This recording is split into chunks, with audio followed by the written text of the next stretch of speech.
What is so important for us is not to mix up the church with the church culture.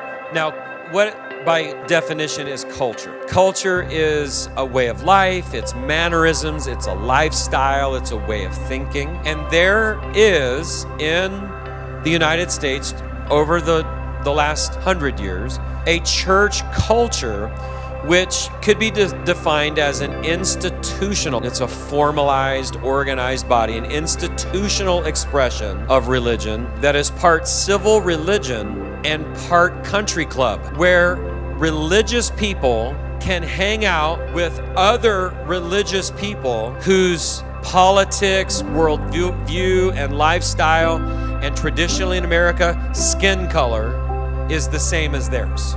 I mean, there was a time in the not so distant past history in this country that if you went to a white church and you were a person of color and you walked in the door, you would get that look like, what are you doing here? To give you an idea now, albeit you have to understand that Tucumcari, New Mexico is a fairly antiquated area, and this is going back 20 years ago, but when Bobby and I pastored there, we were blessed at that church to have a significant number of African American people coming to that church. And Tucumcari is not a place where there's a ton of African American people, but and you know how it is we have a couple of families and they fall in love with what they're doing and they bring their friends and their circle of influence and family members, and so we had a good number of African American people. And I remember specifically there was an elderly lady who was visiting the church that day, and she was a little aghast that we had all these black people in our church, and she leaned over and asked one of our deaconesses, don't those people realize they have their own church?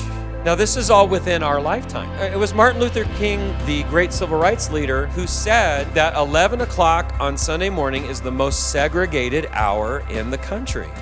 And what this is speaking to is the church culture. Please understand that there is a difference between the church and the church culture. Jesus died for the church. He did not die for the church culture.